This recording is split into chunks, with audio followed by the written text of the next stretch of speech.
So the mom and pop stores, the local businesses the mayor's been talking about for 6 weeks, they have been under those, restrictions because of COVID-19. All of a sudden, they get to open in the last week or so. People are getting gassed right happens. here. And as the mayor said of Beverly Hills and Mayor Garcetti, this was supposed to be a weekend where they were going to allow people back into stores, and they're going back in all right. You're looking at it right there.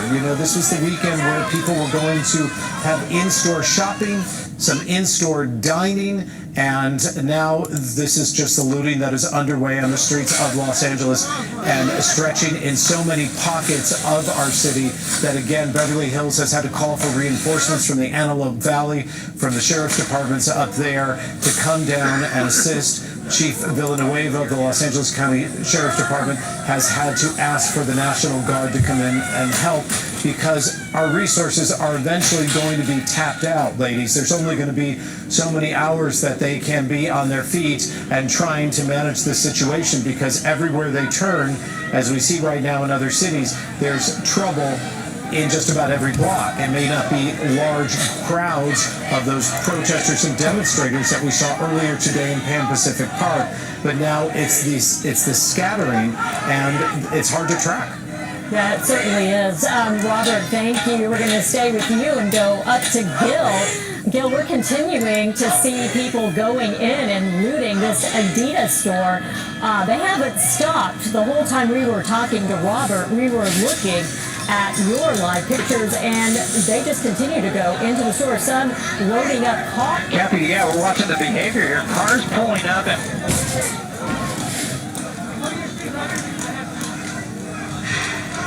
loading up. Here's a person, I don't know if that's the same driver or not, but going in the passenger side, he's looking around there on the driver's side, but we watched him run in, go into the store. I haven't seen the driver come out yet, but that passenger came out. Actually, maybe that was him. He's driving off here. So you're seeing that behavior. Car after car just pulls up. People unload. I watched a gray sedan, a four-door sedan with three guys that loaded up the back seat, absolutely filled. In fact, the third guy barely could fit into the back seat, and that car drove off. So we're seeing it. It's a line of cars, a line of looters that are coming up into that Adidas store, and they keep filing in and out. They're going through the main door, but they're also going through the display window. Right there, you see it, and they just continue hitting that store on and on. Across the street here, there's a high-end eyeglasses shop that was being looted. We watched the TV set. I heard Kathy mention that. The TV set coming out of that window. Here comes another person with whatever loot that he found.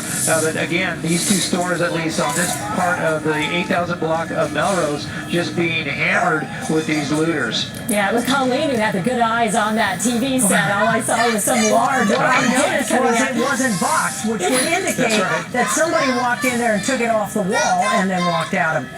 Yeah, I was curious to see what else would come out of that store. We were watching that when you saw that. I was really amazed. But what we're really seeing being hit hard is this Adidas store, just like we saw that other sneaker store. And then we saw the watch store also being hit. But they're still pulling out boxes. And look, this guy loses his load. He has so many.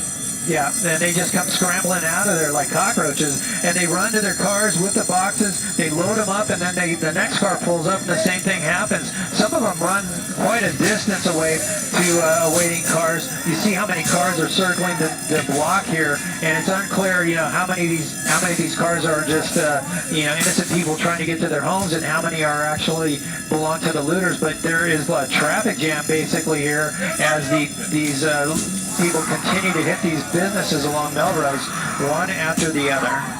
What is lost in all of this and what is so disheartening, what is lost is the message of what happened in Minneapolis earlier this week. The fact that 4 officers are now charged in a man's death. That is, people almost forget it when they see this sort of thing. They don't forget it, but the message right now is this. Gil, are there any officers around that you can see?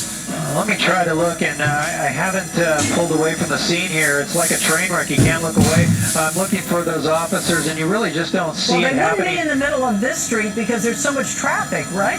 Yeah, I mean, you might see a blocking force over here at this intersection. That's Fairfax and Melrose, but nothing there as far as the police activity. I've seen the airship flying over, lighting up the scene, but just absolutely no police activity here. I think they're just stretched thin throughout the city. We're also not seeing any large groups of people in this area. I don't know if you've seen any before. You've really been looking at fires and the looting that's going on. And this is that same store. We're back here at the Adidas shop, and they're going to clear the store out. I'm convinced that they will.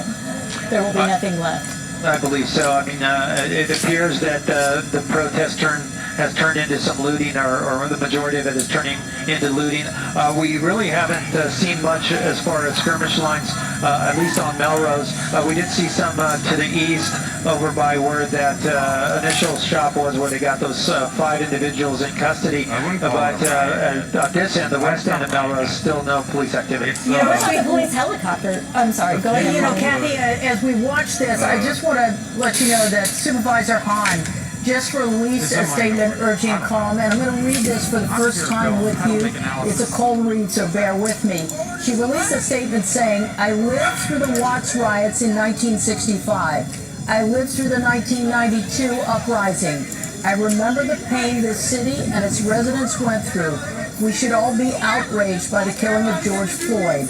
We must stand in solidarity against the deaths of unarmed black men at the hands of law enforcement. But please, do not destroy our beloved Los Angeles. This is not a protest anymore." And that was really the thought that I had a few minutes ago, is that it's heartbreaking to see this happening, because the message of what prompted the...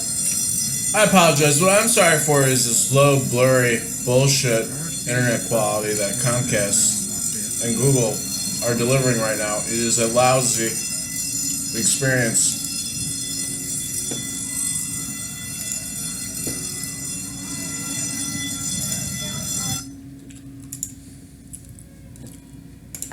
And the lawlessness that's happened. And you're right, Colleen, earlier it was about a peaceful protest. And now it has turned into something completely different, but it's not everyone. It's these few individuals who came with an agenda. And that agenda, as Robert said, I saw it too out on social media. It was obviously clear. They knew what they wanted to do. And even the city of Beverly Hills looked ahead, and they boarded up businesses knowing that there was a plan, and that plan was on the part of a few people, not the greater good of the people who came out to peacefully state their purpose and to ask for justice for what happened in Minneapolis. That was not the message that the people we are watching tonight and that we watched earlier at the Nordstrom and at those shops there at the Grove. That's not the message that they had. Yeah, you know, I'm going to throw this out to you and Gil, and It's not the we're coming up message on that 9 the o'clock real here. It's protesters want to 8:50, put out. So we're well into the curfew here. Does this almost seem like targeted hits? I mean, we've seen 2 high-end shoe stores. We've seen a watch store. This is not vandalism anymore. This is looting. So it almost seems like some of these folks know exactly where they're going. I think the area definitely was targeted. They, you know, people made that clear, and I think the names are recognizable. You know, they're hitting stores. They know what's inside. Other than that, I don't know.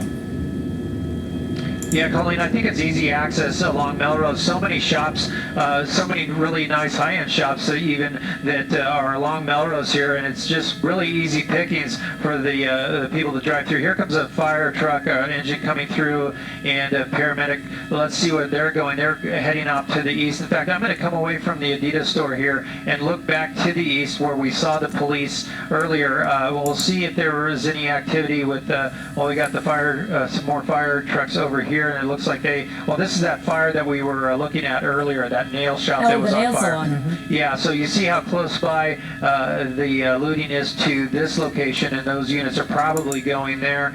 But even further, there's some police there watching the fire department. And here, look at this, another what looks like another structure maybe catching fire. We're going to move to the north side of the street. David, let's move to that side. We're going to go to the north side. It looks like that's another structure that's on fire. Oh, that's a lot. It looks like it is, definitely. That is a big area right there that we're talking about, and that's probably where those extra resources were headed.